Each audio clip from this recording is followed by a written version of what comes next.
시작하도록 하겠습니다. 반갑습니다. 박대훈입니다. 문학교육 1, 2월 반일 시작하겠습니다. 이 문학교육 같은 경우에는 고전 문학을 중심으로 문학사와 갈래론과 작가론과 작품론을 섞어서 수업은 할 겁니다. 근데 기본적으로는 문학의 갈래론 중심으로 수업이 진행될 것 같고요. 여기 나와 있는 교재라고 하는 건 제가 작년에 수업했던 자료들을 엮어서 교재화 시켰던 내용들입니다. 때문에 혹시 제 수업을 들었던 분들 중에 작년에 1월부터 4월까지 진행되었던 고전문학 특강을 들으신 분들은 교재를 거의 비슷하게 볼 수 있기 때문에 선생님께 생각하시면서 수업을 들으시면 될 것 같습니다. 제가 좀 긴 이야기들은 오전 시간에 제가 국교론 수업 때 다 해드렸고요. 문학이기 때문에 국교론 이야기는 않고 문학 이야기만 조금 하도록 하겠습니다. 막상 문학을 가르치다 보면 항상 우리들이 이런 고민을 갖게 됩니다. 하나는 뭐냐면 문학 공부를 어떻게 해야 됩니까? 라는 질문을 하는 거죠. 근데 이 문학 공부를 어떻게 하느냐의 관점에서 볼 때는 사실 두 가지 이야기가 대척점에 서 있습니다. 뭐냐면 얘기할 수밖에 없네요. 국어교육론 따지면 독서 이론에서 독서 모형을 두 가지로 볼 때 하나는 단어와 단어들의 결합이 뭐가 되지? 문장이 되고 구가 되고 구는 문장이 되고 문장은 문단이 되고 문단은 전체 글이 된다고 하는 무슨 식 모형? 상향식 모형이 있는 거죠. 이와 반면에 모든 글에 있는 텍스트의 의미는 독자인 내가 정해. 내가 생각하는 인지에서부터 전체 텍스트에서 조그만 텍스트까지 쭉 밑으로 내려가는 무슨 모형? 하향식 모형이 있다고 생각하는 것처럼 이 문학이라고 하는 것도 사실은 똑같은 범주로 파악할 수가 있겠죠. 이렇게. 그렇죠? 그럼 가장 기저에 자리 잡고 있는 것은 작품론입니다. 작품론. 그렇죠? 이 작품을 누가 쓰는 겁니까? 네, 작가가 쓰는 거죠. 그렇죠? 작가를 누가 쓰는 거? 작가를 누가 쓰면 안 되지. 작가가 쓰는 걸 모아놓으면 뭐가 되는 겁니까? 작가군이 되는 거고 작가군들을 모으는 걸 뭐가 되는 거예요? 갈래가 되는 거죠. 갈래. 형식상의 내용을 볼 수 있겠지만 그렇죠? 이 갈래론이 되는 거고 이 갈래론을 모아놓으면 하나의 일정한 형식의 문학 사적 연구가 된다라고 해서 이걸 뭐라고 하는 겁니까? 문학론이 되는 거, 문학사론이 되는 겁니다. 이렇게. 샌드위치처럼 네 개가 엮여지게 되는 건데 문제는 이거예요. 여기 나와 있는 작품, 작가, 갈래, 문학사는 사실은 실제 하는 것처럼 보일 수가 있는 건데 우리가 문학을 쓸 때는 작가만 보거나 작품을 보거나 갈래만 보거나 문학사만 봐서는 내용을 알 수가 없어. 왜 그러냐면 이겁니다. 홍길동전이라는 소설이 있다고 해봐요. 홍길동전에 작품은 뭡니까? 홍길동전. 작가는 허균, 갈래는 소설. 문학사로 보면 조선 중기 이후. 그렇죠? 근데 이것만 가지고 우리가 볼 때 소설을 가르쳐버리면 애들이 어떻게 되는가? 이게 이해를 못해요. 그 다음에 우리가 문학의 내적, 작품의 내적인 구성 요소를 살펴보게 되는 거예요. 이를 살피기 위해서 이를 보는 거죠. 소설은 구조가 있어. 구조가. 5개의 구조가 있어. 일반적으로 서양사에서 어떻게 합니까? 발단부터 결말까지. 홍길동이라고 하는 것은 영웅인데 이 영웅이라고 하는 것은 우리 문학사상 어떠한 화소를 지니고 있어. 이야기를 소재거리를 가지고 있어. 뭡니까 이거? 영웅 구조. 영웅 구조는 몇 개? 7개. 이와 비슷한 건 무엇? 하면 무슨 주몽부터 나가겠죠. 이렇게 주몽, 박시전, 숙향이까지. 이해되시죠? 이해 안 돼도 돼요. 설명할 거니까. 이러한 영웅 구조가 하나가 있어. 근데 이거는 눈에 보이진 않아. 이걸 뭐라고 하는 거죠? 저희들이? 문학이론으로 설명하는 거죠. 문학이론으로. 그렇죠? 이 문학이론을 바탕으로 작품론부터 문학사까지 쭉 올라가는 걸 문학의 하나의 범주로 보는 거예요. 근데 이거죠. 제가 설명했지만, 오전에 설명했지만 문학은 사실은 분석의 대상입니까? 감상의 대상입니까? 감상의 대상이에요. 감상이라고 하는 것은 이 문학을 볼 때 비판하지 않는 거죠. 문학은 무슨 싸움이냐면 공감의 싸움이에요. 공감. 이 공감. 예를 들면 시에선 이거를 정서적 동일시라는 말을 많이 씁니다. 근데 공감이라고 하는 건 이겁니다. 대부분 우리가 공감하는 이유는 이거잖아요. 우리는 지금 다 임용을 준비하는데 제 사촌 동생이 공무원을 준비해. 그럼 사촌 동생이 와서 공무원 준비에 힘든 점을 이야기를 합니다. 그러면 쌤들이 그걸 들으면서 어떤 생각을 할 것 같아요? 맞아. 정말로 저렇지. 나도 저런 생각을 가지고 있어. 너무 힘들다. 고생한다. 불쌍하다 생각을 하겠죠. 이건 왜 그러는 거예요? 내가 겪었던 걸 상대방도 겪고 있다는 생각을 하는 순간 내 마음이 그 아이의 마음으로 투영돼 버리는 거죠. 이렇게. 붙어버리는 거죠. 그렇죠? 근데 이런 경우도 있어. 내가 뉴스를 보는데 어떠한 항공사에서 땅콩을 주지 않는다고 거기 주인이 나에게 화를 냈대. 근데 그 사람이 나와서 이야기를 하는 겁니다. 근데 나는 태어나서 한 번도 그런 경험을 해본 적이 없어. 부끄럽지만 저도 비행기를 타본 적이 없는 것 같아. 거의 한두 번은 타봤겠지만. 그쵸? 나는 거기서 VIP석을 앉아본 적도 없어. 땅콩을 먹어본 적도 없어. 나는 거기에 회사에 취직한 적도 없어. 그러면 나는 거기에 경험을 하지 않았기 때문에 그때 그 승무원이 받았던 치욕감을 내가 알 수 없을까요? 반대로 좀 너무 이게 너무 비문학이니까 문학으로 따지면 한용운의 시를 보면 한용운의 님이 누굽니까? 크게 두 개만 잡으면 세 개만 잡으면 누굽니까? 사랑하는 님. 내가 조국 또 불교적 관점에서 볼 때는 전지자 신의 관점이 되는 거죠. 근데 나문이는 누구랑 여자를 만나본 적이 없어. 그럼 나문이는 님의 침묵에서 이 님의 파트를 알 수 없습니까? 그렇지 않죠. 저는 태어나서 한 번도 나라 잃은 서름을 당해본 적이 없어. 그럼 한용운의 님에서 조국의 개념을 알 수가 없습니까? 은정이는 교회를 다녀. 때문에 불교 신자인 승려였던 한용운의 님에 있는 절대 전지자를 알 수가 없습니까? 그렇지 않죠. 우리가 생각하는 것은 우리가 문학의 재미를 느끼는 것은 이게 너무 웃기는 거지만 양쪽이 다 있는 거예요. 어떤 경우 공감이 되는 부분도 있는 거고 공감이 되지 않아. 때문에 어떤 거야? 재밌는 거야. 예를 들면 2년 전에 예전에 이게 되게 트렌드한 제가 질문이었는데 2년 전에 드라마에서 신사의 품격이 나왔어. 보신 것 같죠? 잠원동, 신사동 쪽에 있는 강남대로 가로수길 막 이야기 막 나오죠. 이렇게. 그 이야기를 보고 있어. 그러면 보고 있을 때 우리는 너무 재밌었어. 너무 재밌는데 나는 당시에 신림동 고시촌에 살고 있었어. 나는 신사는 그냥 3호선 역 이름이에요. 그냥 저는. 올라가 본 적도 없어. 신사동은 날마다 신사 날마다 갔는데 지하로만 다녔어. 근데 내가 그걸 보면서 재밌어. 맞아 저럴 것 같아. 재밌어. 무엇입니까 이건? 제가 공감하는 겁니까? 경험했기 때문에? 경험하지 않았지만 내가 겪지 않았던 삶을 보았기 때문에 재미를 느끼는 것. 때문에 문학이라고 하는 것은 이 공감의 문제에서 분석의 대상이 될 수도 없고 옳고 그름의 대상이 될 수가 없는 거예요.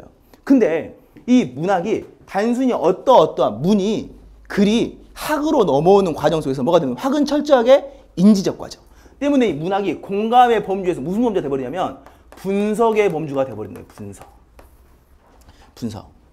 이 분석의 범주가 되면 우리가 지금까지 배웠던 문학 이론상으로, 작품론상으로, 작가론상으로, 갈래론상으로, 문학사적 상으로 이 문학을 어떻게 하는 거예요? 비판하기 시작하는 거죠. 이 비판은 곧 평가죠, 평가. 이는 곧 판단이 되는 거고. 그렇죠? 이 상태에서 우리가 문학을 점수를 매기기 시작하는 거예요. 이걸 우리가 뭐라고 하는 거냐면 비평이라고 하는 거죠. 비평. 예를 들면 비평을 설명할 때 평론과 비평을 같은 범주로 보기도 하지만 사실은 큰 차이가 있다고 보는 거죠. 평론은 뭡니까? 정치 평론가, 문화 평론가. 얘들은 뭐예요? 내가 그걸 본 다음에 내가 어떠했다는 것을 말해주는 거예요. 그냥 평가하는 거야. 근데 이 평가는 뭐야?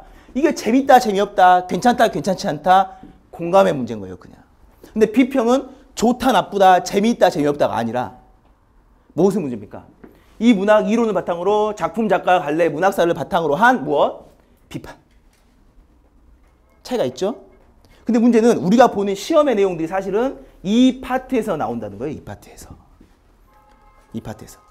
예를 들면 이거예요. 그러니까 한용운의 님의 침묵을 볼 때 나는 그냥 한용운의 님을 볼 때 사랑하는 님만 보여.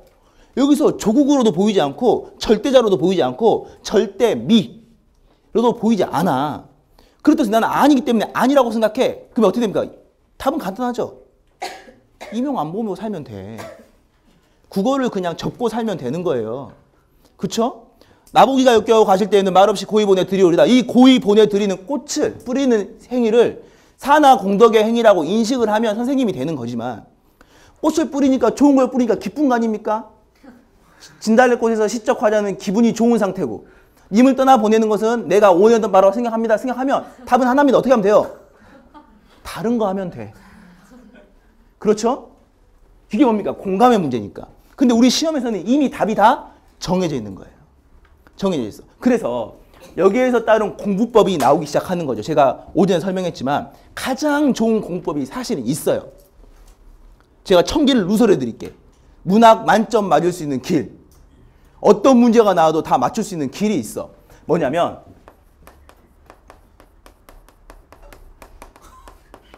모든 작품을 모두 읽고 이에 따른 비평문을 찾아 읽으시면 됩니다. 하시면 돼요. 하시면 돼. 저는 임용에 합격한 적이 없습니다. 저는 공립학교 선생님이 된 적이 없어요. 부끄럽지만. 근데 이 방법을 하면 돼. 저는 안 하겠습니다. 왜 안 하냐면 제가 쓴 일기도 저도 일기장에 시도 쓰고 그랬을 거 아니에요. 쌤 썼죠? 시도 쓰고 일기는 수필인 거고 소설도 쓰고 12월 6일 12월 달에 임용시험 떨어진 다음에 왠지 모르게 나도 막 시인이 되는 것 같아. 막 씁니다. 그렇죠? 엄마한테 떨어진 이유를 이야기를 해. 뭡니까? 소설을 쓰는 거죠? 그렇죠? 나는 시인도 됐다가 소설가도 돼. 근데 우리가 내가 쓴 내 글도 객관적으로 평가를 못해요. 애우지를 못해. 근데 하물며 남이 쓴 이야기? 아니 내 남자친구가 써준 연애편지도 내가 보관을 못하고 있는데 1000년 전에 2000년 전에 기원 전에 여옥이 쓴 글을 왜 내가 그걸 읽어봐야 돼? 시간 낭비잖아요. 그러니까 이걸 읽을 수 있겠지만 이게 가장 올바른 방법이지만 이게 안 되는 거예요. 작품이. 자, 극단적으로 말씀드리면 그렇죠? 그러니까 세세한 작품을 보는 게 가장 알맞은 방법이면서도 가장 알맞지 않은 방법이 되는 겁니다. 그 문학을 어떻게 공부해야 돼? 라는 말을 누구나 물어볼 수 있는 거고 저는 그에 대한 답을 이렇게 생각하는 거죠. 문학사와 갈래와 작가와 작품론가 문학이론과 문학비평은 사실은 떨어져 있는 게 아니라 하나로 묶여 있더라. 하나로 묶여 있다면 우리들은 이 내용 중에서 어떤 게 가장 좋아? 상위의 개념을 보는 게 가장 좋잖아요. 그렇죠? 상위의 개념을 본다는 것은 하위 개념들의 공통점을 묶을 수 있고 차이점을 나눌 수 있는 능력이 있는 게 좋더라. 예를 들면 이겁니다. 남자의 머리 길이는 어때요? 혜진쌤, 남자의 머리 길이는 짧죠? 남자의 키는 여자의 키보다 크다. 그렇죠? 남자의 피부 색깔은 여자의 피부 색깔보다 대체로 그렇죠. 검죠. 그렇죠? 다 봤어. 근데 김경호를 보자는 거지 우리가. 김경호를. 그럼 김경호를 보면 김경호의 머리 길이는 어때요? 김경호의 키는 어때요? 여자보다 크겠죠. 무슨 하은주나 이런 데 빼고는 김연경 이런 데 빼고는 웬만하면 클 겁니다. 김경호의 피부톤은 어때? 하얗잖아요. 김경호는 여자다. 맞습니까? 아니에요. 왜 아니냐? 몇몇 범주로서는 우리가 공통점을 묶었지만 여자의 범주가 되지만 김경호는 절대적으로 뭐가 안 돼? XX, XY로서 남자로 볼 수 있는 남자로 볼 수 있는 요건이 아니라 여자로 볼 수 있는 요건이 안 되는 거잖아요. 그렇죠? 이해되시죠? 그럼 문제가 뭐야? 김경호가 남자인지 여자인지를 파악하기 위해서는 남자일 수밖에 없는 이유, 여자일 수밖에 없는 이유에 따른 공통점과 차이점을 분리해내면 되는 건데 이에 따른 근거가 머리 길이만 보면 김경호를 여자로 볼 수 있고 키로만 보면 김경호를 여자로 볼 수 있고 또 뭐였지? 피부톤으로 보면 여자로 볼 수 있고 그렇죠? 김경호의 목소리 톤, 하이톤 남자입니까 여자입니까? 여자의 목소리 톤이 남자의 톤보다 높다. 이 중에 김경호보다 톤이 높은 사람 있습니까? 노래? 없을 거예요. 그럼 김경호 여자다. 아닌 거죠. 왜? 김경호는 김경호만이 가지고 있는 특성들을 살펴보다 보면 여자가 아닌 증거가 나올 거야. 이게 염색체일 수도 있는 거고 벗겨볼 수도 있는 거고 뭐 피를 뽑아봐도 되는 거고 혹은 김경호 뭐 부모님의 이야기를 들어도 되는 거고. 이해되시죠? 그 증거가 많으면 많을수록 어떠한 판단을 할 때 훨씬 더 어떻게 되는 거예요? 정확한 판단을 할 수 있어. 이해되시죠? 그러면 그때 그 정확한 판단에 대한 증거는 어디서 찾을 수 있느냐? 가장 좋은 건 작품 하나하나에서 찾을 수가 있는 거죠. 근데 제가 설명했잖아요. 작품들이 묶이면 뭐가 나와? 작가가 나와. 그럼 작가를 살피면 작품들이 묶이겠죠. 왜? 작품들 중에 공통점을 묶어놓으니까 작가가 나온 거잖아요. 작가들을 묶어봤어. 작가들 중을 묶어보다가 비슷한 것끼리 묶으니까 뭐가 나오는 거야? 갈래가 나오는 거야. 갈래를 묶어보니까 뭐가 나왔어? 문학사가 나왔어. 문학사를 묶으니까 문학이 나왔어. 그러면 기본적으로 여기에 지금 올라가고 있는, 마치 상향시처럼 올라가고 있는 것은 무엇을 묶어 놓은 거야? 문학의 개별의 작품들 중에 무엇을? 공통점을 묶어 놓은 거예요. 그렇죠. 공통점을 묶다 보니까 이게 뭐가 돼? 특성이 되는 거야. 문학적 특성. 작품의 특성, 작가의 특성, 갈래의 특성, 문학사적 특성, 문학 자체의 특성이 되는 거죠. 이 공통점을 묶어놓고 증거를 살피면 틀릴 확률이 어때? 떨어지는 거죠. 낮아지는 거죠. 이해되시죠? 그러면 작품 하나만 가지고 공통점을 살펴보면 이게 맞을 때도 있고 틀릴 때도 있겠지만 조금 넓혀보면 뭐가 되는 거야? 맞지 확률이 더 높아지는 거예요. 예를 들면 이겁니다. 이상의 문학을 봐요, 우리가. 이상 문학 중에 가장 유명한 게 뭐죠? 날개로 봅시다, 날개. 그럼 날개는 남자가 하나가 있어. 얘 찌질이잖아요. 얘 찐따잖아. 얘 병신이잖아.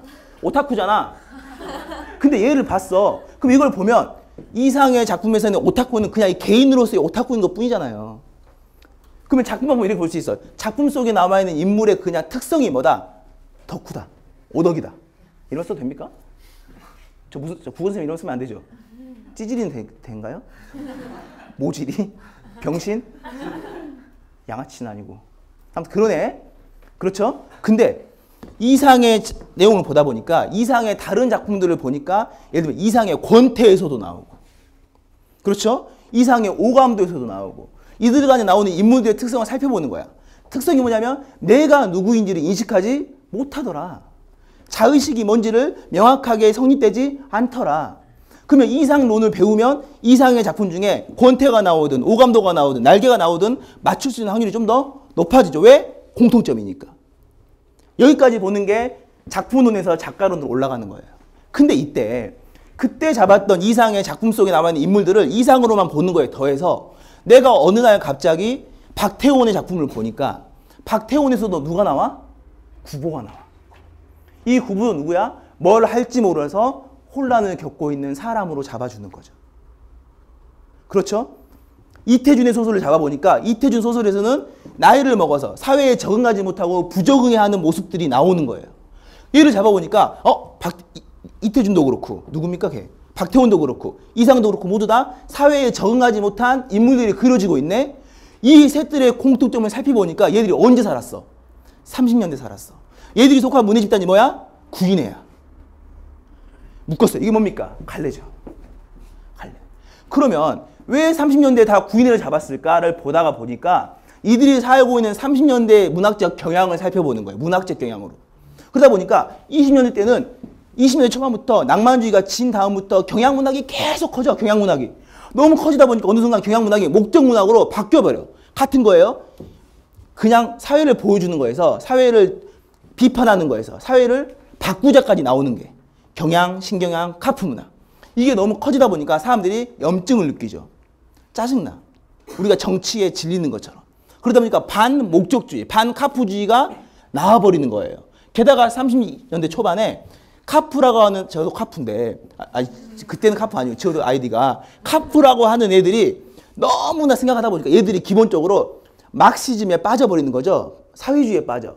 얘들은 두 개로 이입법을 놓는 거예요. 어떻게? 착취하는 자와 착취당하는 자로. 착취당한 애들은 착취한 애들을 어떻게 해야 되는 거야? 없애야 돼. 뒤집어야 되는 거예요. 근데 그때 상황이 무슨 상황이야? 일제강점기야. 일제강점기는 조선을 착취하는 일본과 일본에 착취당하는 조선이 있어. 그럼 자기들이 미메시스, 동질화를 시켜버리는 거죠. 무엇을? 노동자 계급과 조선 민족을 동질화 시켜버려. 그러면 노동자 계급이 주도된 세력을 뒤집는 것처럼 조선 민족이 뭐를 뒤집어야 돼? 일본을 뒤집어야 돼. 그러니까 얘들이 뭘 하는 거예요? 독립운동을 하는 거예요. 그러니까 일제는 독립운동 하는 애들 잡다 보니까 얘들이 우연히 누구야? 잡다 보니까 사회주의 운동가들이야.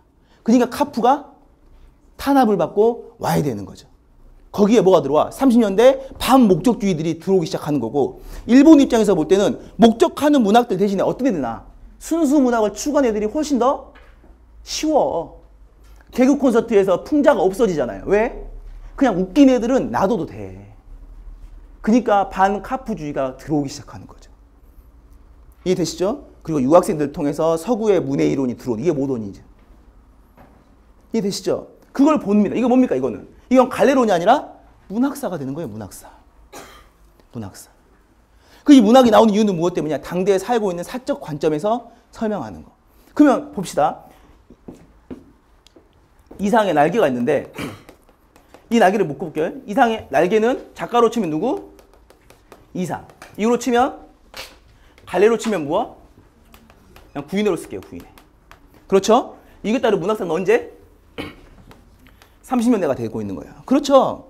그럼 이게 순서가 있어. 근데 올해 시험에 기출에서 예를 들면 날개가 나왔어. 공법 중에 가장 날개를 맞출 수 있는 사람은요. 4명 있을 때 한 명은 30년대를 공부한 사람, 한 명은 구인회를 공부한 사람, 한 명은 이상을 공부한 사람, 한 명은 날개를 공부한 사람이 있어요. 그럼 이게 시험에 나올 때 가장 맞출 수 있는 확률이 높은 사람 누굴까요? 아니에요. 날개를 공부한 사람이에요. 내가 날개를 공부했는데 시험에 날개 나오면 더 좋지. 근데 문제는 이거죠. 날개가 나올 확률이 보세요. 다시 바꿔서 시험에 나올 때 날개가 확률상으로 볼 때 맞출 수 있는 확률은 날개가 제일 많은데 문제는 이거죠. 시험에 일단 시험에 날개가 나올 확률 1번, 시험에 이상이 나올 확률 2번, 시험에 구인회가 나올 확률 3번, 시험에 30년대가 나올 확률 4번. 어떤 게 가장 확률이 높죠? 30년대가 높은 거예요.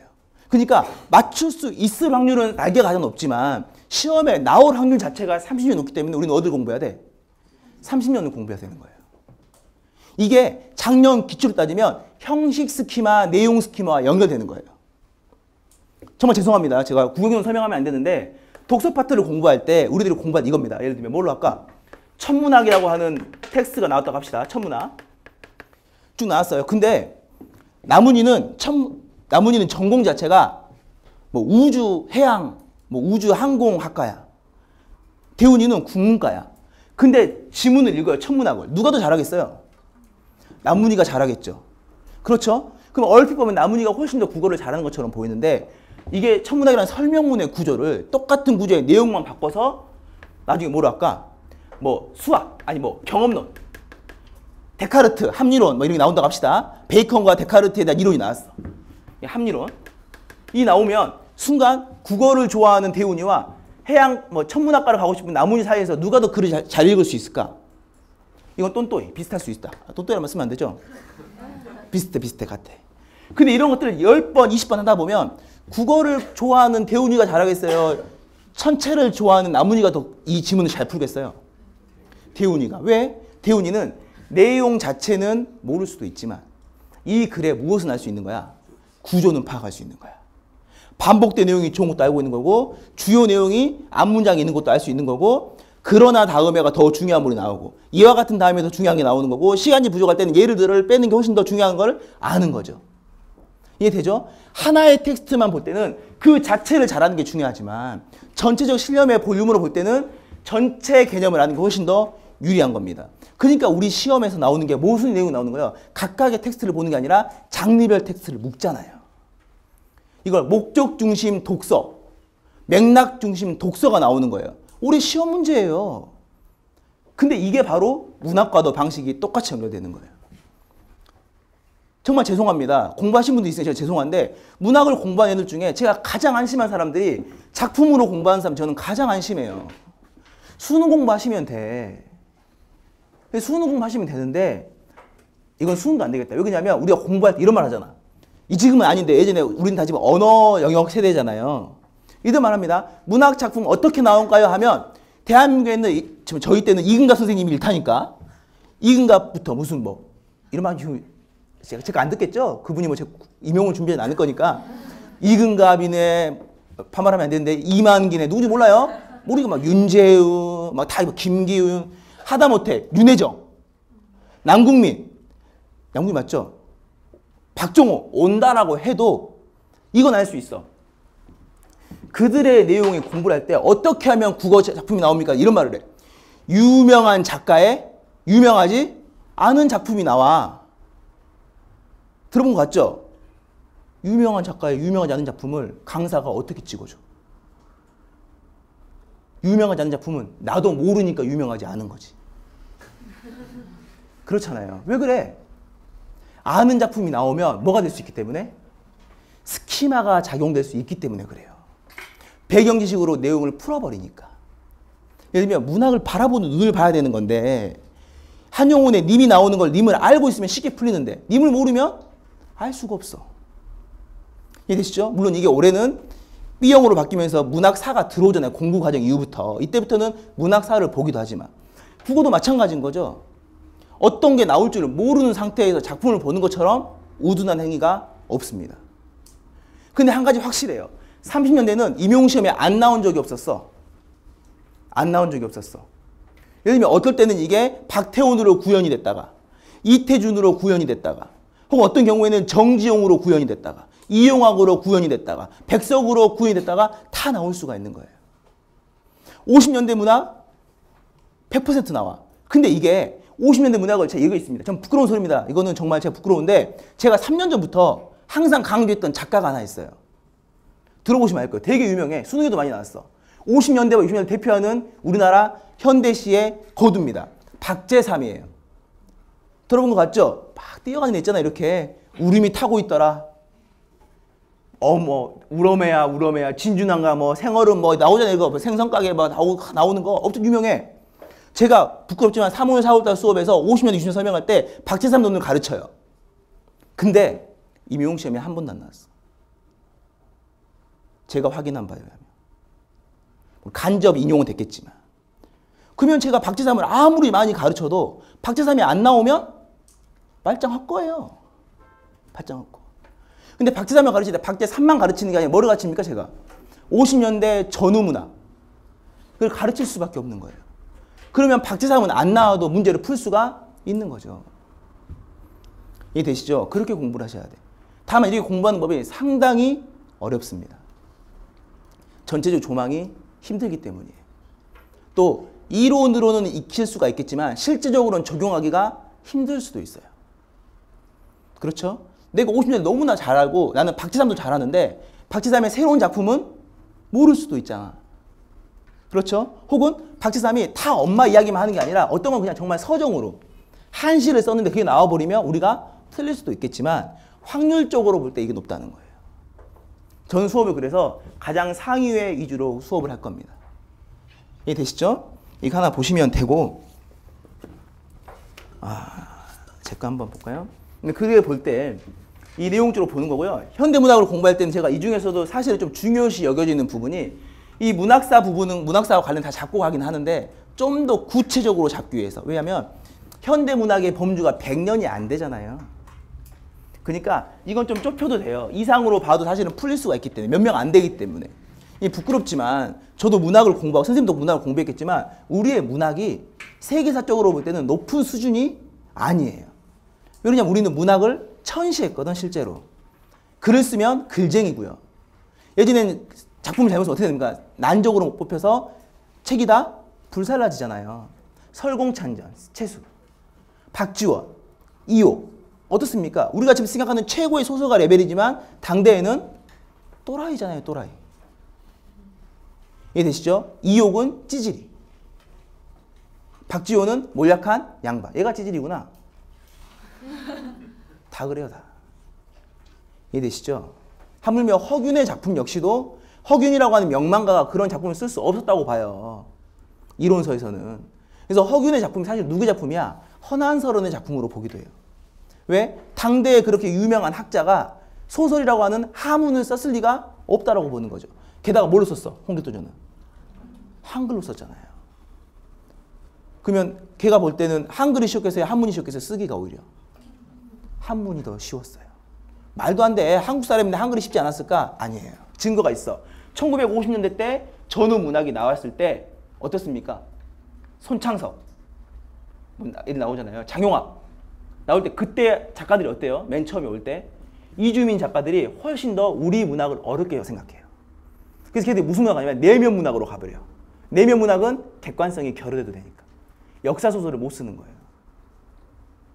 이해되시죠? 그런 것처럼 그 내용 하나만 보시면 되는 거고 이런 관점에서 볼 때 제가 하나만 설명하면 그래서 고전 문학과 현대 문학을 제가 두 개를 분리시켜요. 이렇게 분리시킬 때 보면 현대 문학에서 중요시 여기는 건 뭐냐면 저는 작가론을 중시 여기고 있습니다. 물론 작품론이 안 중요하다가 아니죠. 작품은 중요한데 내가 다 잡아줄 수가 없어. 제가 오전 시간에 설명할 때 시조가 몇 편이라 했죠? 100년 전에 6,000개. 가사도 6,000개. 물론 짧은 것도 있어. 향가 한 25개. 고려가요는 한 13개만 하면 돼요. 13개, 14개만. 그렇죠? 근데 너무 많아지니까. 예를 들면 우리 문학사 중에 가장 짧은 시간 동안 인기를 끌었던 갈래가 무엇이냐를 설명하면 대부분 뭘 집을까요? 경기체가를 많이 집잖아요. 경기체가. 근데 경기체가도 되게 짧다고 인식하지만 실제로는 300년 이상 존속된 장르거든요. 임진왜란 이전까지. 이해되시죠? 그러니까 짧은 게 없어요. 그러다 보니까 현대에서는 작가론으로 보는데 고전에서는 제가 이거를 갈래론으로 보는 겁니다. 근데 갈래론으로 보는 이유가 있어요. 왜 그러냐면 두 가지 이유가 있는 건데 하나는 뭐냐면 고전은 먼저 무슨 소리냐면 작가가 가장 좋잖아요. 지금 이 중에서는 그나마 하이니까 작품보다 난 거니까. 근데 이거 있어요. 고전도 작가를 보면 좋겠죠. 근데 문제는 이겁니다. 세 개가 되겠구나. 하나 뭐냐면 작가 자체가 지나치게 많아. 그렇죠? 두 번째는 이거예요. 작가가 많긴 한데 또 이것도 있어요. 작가가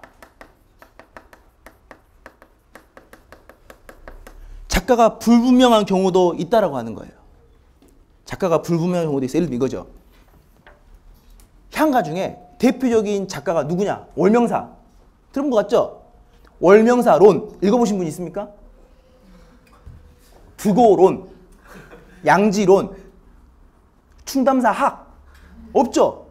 없어. 왜 그러냐면 이들이 작가군 자체가 불분명한 거예요. 더 솔직히 말하면 얘들이 지었는지도 모르는 거고 더 솔직히 말하면 얘들이 실존 인물인지도 모른다는 거죠. 세 번째는 이들의 내용들이 작품 자체가 유형화되어 있다는 거예요. 작품의 유형화. 제가 이걸 나중에 설명할 때 이렇게 설명하거든요. 이건 두 가지 특성을 가지고 있는 건데 하나는 전형성을 가지고 있어. 들어보신 것 같죠? 제 수업 들으신 분들은. 하나는 뭡니까? 정형성도 가지고 있어. 내용 자체가 그대로 굳어진 거예요. 때문에 이거는 여러 작가를 하더라도 내용이 비슷해. 예를 들면 조선시대에 조선 중기의 사대부 문학을 볼 때 이황과 이율곡은 기호학파와 영남학파를 대표하는 집단이고요. 시대적 차이는 있지만 거의 동시대를 살아요. 근데 인식을 세계를 바라보는 인식이 전혀 다르죠. 공부하신 분은 알겠지만 이기 이원론, 이기 이론론을 살피잖아요. 기승 호발론 이런 거 쓰이긴 하지만 전혀 다른 인식을 하고 있는 건데 작품을 읽어보면 이들의 작품의 생각이 사실은 맥을 같이 해. 왜 그러냐면 이 둘을 묶을 수 있는 전형성과 정형성이 있는 거예요. 왜 그러냐면 뭡니까? 사대부 문화. 자연을 바라보는 걸 자신의 인세라고 하는 변하는 삶에 대한 목적지로 보는 거예요. 이해되시죠? 그러니까 얘들은 오히려 작가로 볼 필요가 없다는 거죠. 예를 들면 송순이 나오거나 정철이 나오거나 김인우가 나오거나 얘들이 다 어떤 겁니까? 사실 하나의 내용이 묶여. 이게 뭡니까? 무슨 호남가다. 들어본 것 같죠? 김천택, 김수장 달라요. 가지산, 뭡니까? 영정산, 왜 갑자기 생각나지? 경전산 뭐 나오잖아요. 두 개가 다르지만 저는 분리를 하지만 실제로 얘들 보면 뭡니까? 가단의 형성 묶여버릴 수가 있기 때문에. 그렇죠? 근데 이 숫자가 작가로는 잡히지가 않고 더 위로 잡혀도 비슷비슷하게 묶일 수가 있더라. 때문에 저는 갈래론과 작가론으로 수업을 진행할 겁니다. 선생님 그러면 작품론은 좀 없잖아요? 라는 생각을 해요. 이런 고민은 수강생의 입장. 저의 입장으로 볼 때는 저는 수업 자체를 갈래와 작가론을 하다 보니까 언제 제일 고민이 되냐면 문제 만들 때. 문제 만들 때 고민이 돼요. 그럼 이 문제를 어디로 만들까? 또 이겁니다. 제가 추월하고 작가와 갈래와 문학사를 가르쳐 놓고 문학사적으로 중요하지 않거나 작가로 중요하지 않거나 갈래로 중요하지 않은 작품을 끌어오면 잘못된 거잖아요. 그럼 전 이런 고민이 있는 거죠. 이러한 상위 개념을 잡고 있으면서도 의의가 있는 작품을 끌어올 필요가 있지 않을까? 또 국교론 때 말했지만 뭐가 제일 중요해? 찝는 것도 중요하지만 기출로도 봐도 돼요. 기출로 봐도 되지만 기출은 뭐가 없어? 최신 경향이 없어. 예를 들면 오늘날 21세기 오늘날 가장 핫한 현대 시인이 누굽니까? 백석이에요. 백석. 근데 백석이 작품이 15년 전만 돼도 나왔겠습니까? 안 나왔어. 20년 전에는 백석이란 말을 쓰면 종북이야. 빨갱이야. 정주영도 마찬가지인 거예요. 정주영도. 그러니까 1987년 이전까지는 30년의 문단이 없어. 당시 좀 야무진 애들은 다 북한으로 끌려가거나 자진으로 넘어가는 거니까. 우리가 시험에 나왔지만 오장환 어떻게 시험에 나옵니까? 임화? 빨갱이잖아요. 빨갱이. 선전투쟁하는 애들이 보는 거예요. NL 이런 애들이 예전에는. 통진당 애들이 보는 거예요. 그게 더 심한 애들이 보는 거잖아요. 근데 지금 우리는 이거를 문학사적 볼륨으로 들어오고 있잖아요. 왜? 트렌드니까. 예전에 30년대를 우리 문학사 이런 말을 많이 써. 몇인 시대 이런 말을 많이 쓰잖아요. 예를 들면 1910년대는 이광수와 최남선의 시대. 20년대는 김동인과 염상섭의 시대라고 말을 해요. 들어본 거 같죠? 30년대는 빨갱이 시대야. 근데 그게 90년대 초반에 1인 시대로 정립이 돼요. 누굽니까? 정지용의 시대예요. 지용 1인 시대.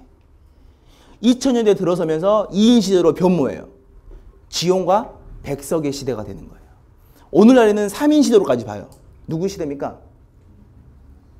이용학의 시대까지 보는 거죠. 이해되시죠? 최신 트렌드. 그러니까 정지용, 백석, 이용학 다 유명하지만 이 중에 나올 확률이 가장 높은 게 역설적으로 이용학이 되는 거예요. 왜? 정지용은 나왔어. 호랑나비 이런 거. 백록담 나왔고 고향 나왔고. 이해되시죠? 이게 되는 거야. 그러니까 부담을 느끼는 거예요. 누가? 출제자들이. 왜? 자기 전공 뭐기 때문에 청종이잖아. 학자들은 뭐가 있다? 자, 뭐가 있다 했죠 아까? 부심이, 존심이 있다. 곤조가 있다. 그렇기 때문에 정지용을 내고 싶은데 정지용을 못 내. 왜? 이걸 내면 트렌드에 벗어난 것처럼 보이니까. 찾는 거죠. 정지용의 시 사상을 따라가는 작가가 누구지? 정지용은 아니지만 정지용과 비슷한 작가군이 누구지? 레이드를 돌려보는 거예요. 한 명이 나왔어. 올해 시험에 나왔어요. 오장환입니다. 오장환의 작품을 설명할 때 제가 제 거 설명을 들어보시면 알겠지만 저는 오장환의 설명은 오장환으로 보지 않고 누구로 봤어요? 정지용으로 봐요.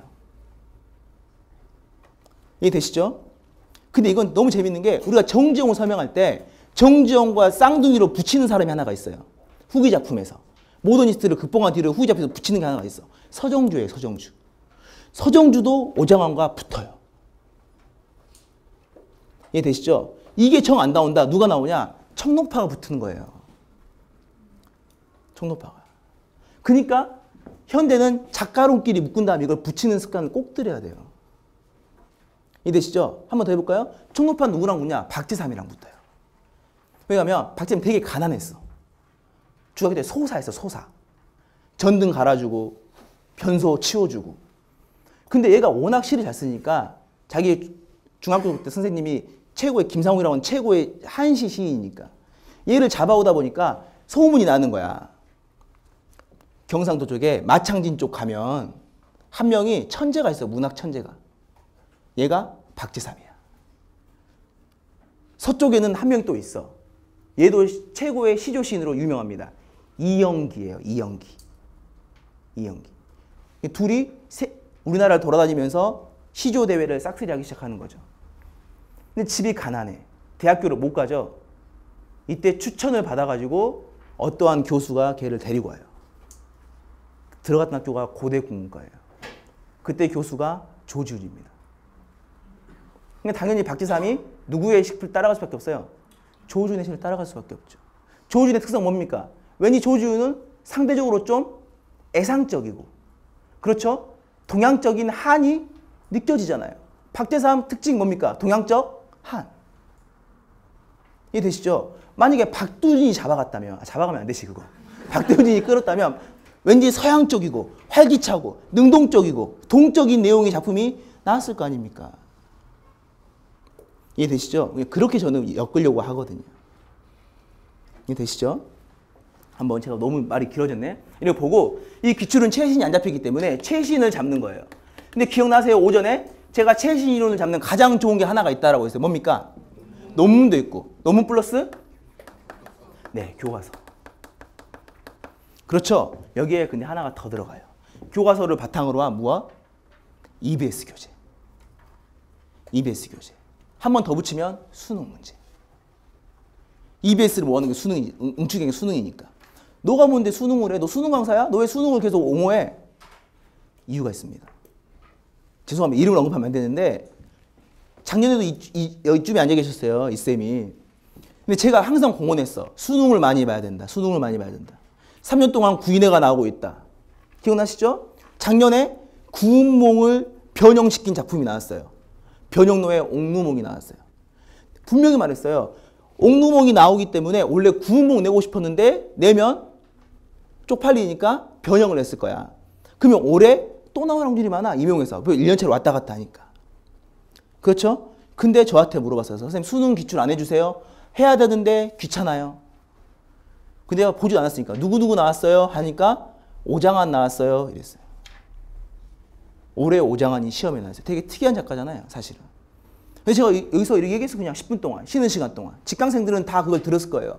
오장환이 어떤 애고 무슨 시인부터 얘기해서 막 30년대 문학을 표현주의로 나오는 걸 보면서 순수 문학과 시자체를 연겼다. 반카프를 가지고 왔다. 나중에 변모양상을 바뀌면서 사회주의적으로 경도가 되다 보니까 납북돼서 죽음을 당했다 끝났단 말이에요. 시험에 나왔어요. 그러면 그걸 수능 시험을 본 사람과 보지 않은 사람이 오장환의 접근이 훨씬 더 어떤 사람이 더 좋을지는 제가 말할 필요가 없잖아요. 그렇죠? 수능 문제도 반드시 봐야 돼요. 근데 수능 문제라고 하는 건 확률의 문제니까 좀 더 작품을 많이 해야 돼. 왜? 수능은 지문이 4개밖에 안 나오니까. 하나를 더 붙여. 뭡니까? EBS예요. EBS. 저도 문제를 EBS 쓰네요. 근데 문제는 이겁니다. 교과서나 EBS나 논문이나 다 좋은데 논문에서 뭐를 가지고 오면 돼? 이건 최신 경향만 가지고 오면 되는 거고.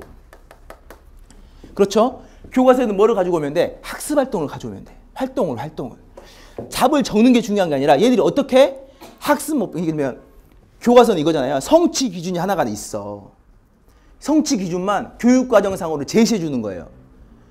제시된 성취 기준을 활동하기 위해서 출판사에서 뭐를 만드는 거예요? 학습활동을 만들어. 교과서 만들어 가는 거야. 선생님이 학습활동을 만든 다음, 학습활동이래. 학습 목표를 만드는 거예요. 학습 목표를 수행하기 위해서 혹은 학습 목표가 수행됐는지를 판단하기 위해서 뭐를 만드는 거예요? 학습 활동을 만드는 거잖아요. 그러니까 학습 활동을 한다는 것은 우리가 답을 찾는 게 중요한 게 아니라 교사가 어떻게 성취 기준을 바탕으로 학습 목표를 설정하고 이걸 다시 성취하기 위해서 어떻게 구현하기 위해서 학습 활동을 만드는지를 봐야 되는 거예요. 어디에서? 교과서에서. 그러니까 교과서를 나눠준 다음에 학습 활동 풀어봐라고 하는 사람은 가짜야. 나도 가짜지만. 교과서에서 학습활동을 풀어봐가 아니라 학습활동이 어떻게 만들어지고 있는지를 봐야 되는 거예요. 뭐를 바탕으로? 성취 기준을 바탕으로. 이해되십니까? 이게 왜 그러냐면 이거예요. 대한민국에 있는 모든 강사들 중에 박태원의 작품을 다루지 않는 강사가 있겠습니까? 얘는 가짜다. 얘는 사기꾼이잖아요. 박태원 다루지 않았으니까. 그러면 모든 강사들이 다 뭐야? 다 적중이야. 그렇겠죠. 근데 이겁니다. 이번에 문제들 중에 문학을 바라보는 이유를 쓰시오 나오는 거 있잖아요. 이 문학이 가지고 있는 의의를 쓰시오. 타인의 삶을 통해서 바라보는 의의를 쓰시오. 근데 저도 제 모의고사 문제 중에 타인의 삶을 바라보는 내용으로서 그 이유를 쓰시오가 나와 있어. 문학의 효용적 관점에서. 그러면 제가 천재냐? 아니에요. 제가 점쟁이냐? 아니겠죠. 어떻게 찍었냐? 성취 기준이에요. 성취 기준. 성취 기준은 고정되어 있으니까. 이해되십니까? 그럼 성취 기준만 보시면 돼. 그를 바탕으로 성취 기준을 어떻게 구현했느냐. 그러면 1차 시험과 2차 시험도 분리되지 않는 겁니다. 단순히 작품을 보는 게 중요한 게 아닌 거예요. 반드시 해요. 그러면 그냥 무엇을 보냐? 교과서로는 잡히지 않는 거죠. 뭐로 잡히느냐? 교육방송, EBS에서 나오는 문제들을 보면서 이 문제들이 철저하게 성취 기준을 따라가고 있을 거니까. 그걸 가지고 우리들이 소급해내는 거예요. 그래서 제가 작년에 9월 모의평가 때 비로소 뭐를 들었냐면 문학 1, 2 자습서를 그때 뿌렸어요. 공부가 된 다음에. 문제를 보라고는 하지 않았습니다.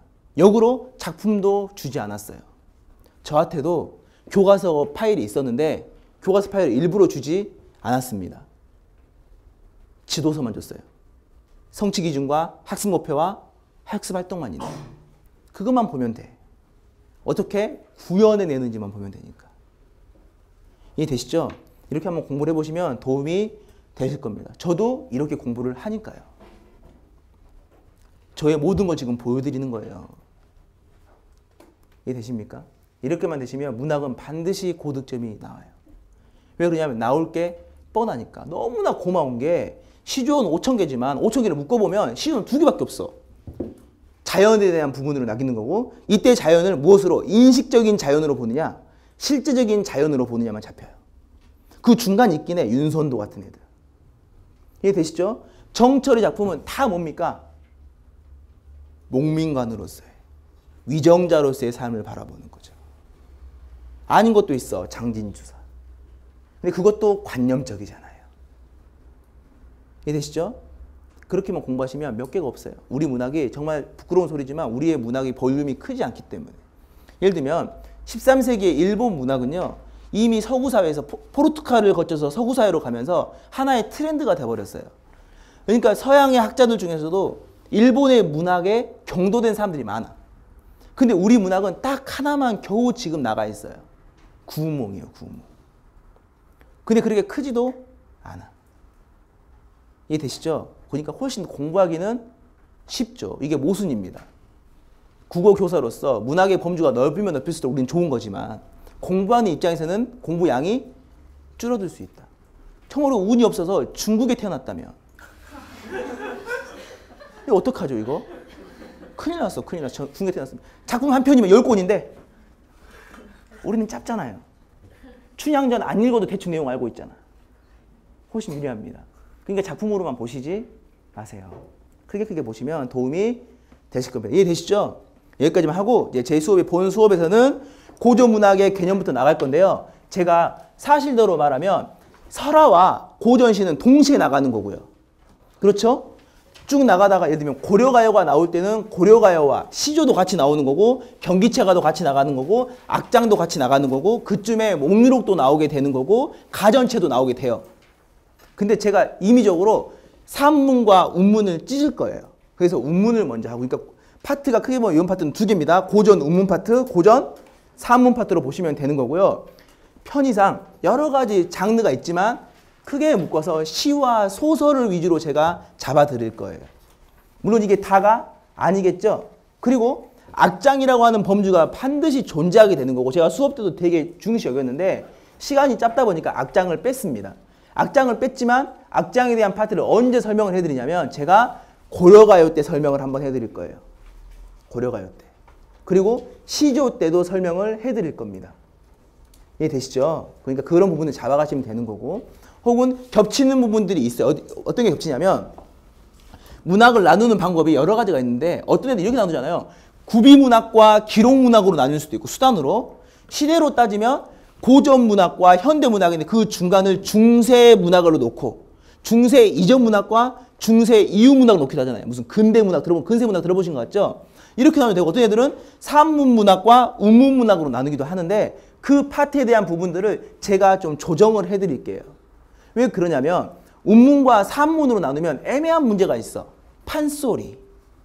혹은 고전 소설에서도 올해 시험에 나왔네요. 고전 소설에서도 산문과 운문이 결합되는 양상이 보일 수가 있기 때문에.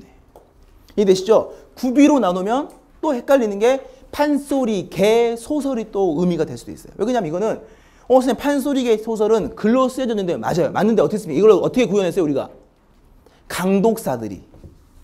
강독사들이 판소리계 소설을 읽어줬단 말이에요. 이렇게.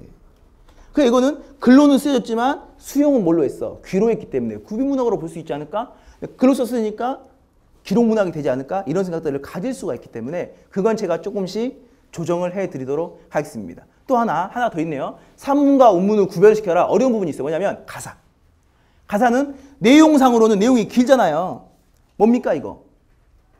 산문의 형식을 띠고 있어요. 서사의 형식을. 근데 형식상으로는 정형적이야. 뭡니까? 사음보 무제한 연속체. 이런 관점에서 볼 땐 이거는 운문적 형식을 띠고 있어. 이해되시죠? 그러니까 범주로 나뉘지가 않는다는 걸 설명하는 거예요. 그건 제가 그때그때 설명해 드리도록 하겠습니다. 이해되시죠? 그렇게 보고요. 10분만 쉬고 7페이지부터 제가 오늘은 향가까지 할 거예요. 정말 죄송합니다. 향가를요. 1년 전에 할 때는 2달 걸렸습니까? 1달 반은 걸린 것 같아요. 향가까지. 근데 이번에는 이거를 제가 2시간, 3시간 만에 지금 줄일 거거든요. 좀 이해가 안 되시는 분들은 한 번씩 찾아보시면서 설명을 들으세요. 그리고 제 내용 스타일 자체가 자습서의 내용과는 약간 다르게 설명이 될 수도 있습니다. 그 부분들을 제가 지정은 해드릴 거예요. 이거는 어디 책에서 나온 부분이고 이거는 자습서에 이렇게 설명되고 있다고 하는 건데 혹시 그 부분을 안 듣고 내용만 잡고 보시면 내용이 한 작품의 설명이 3개가 될 수도 있는 거고 무슨 소리 하고 있어 얘가 지금 어떨 때는 백수광고가 썼다고 하고, 어떨 때는 채표가 썼다고 하고, 어떨 때는 여욱이 썼다고 하고, 어떨 때는 작가가 없다고도 하고. 이거는 제가 설명해 드리면 잘 들으시면 이해가 되실 겁니다. 이해되시죠? 10분간 쉬고요. 50분부터 7페이지부터 하도록 하겠습니다. 감사합니다.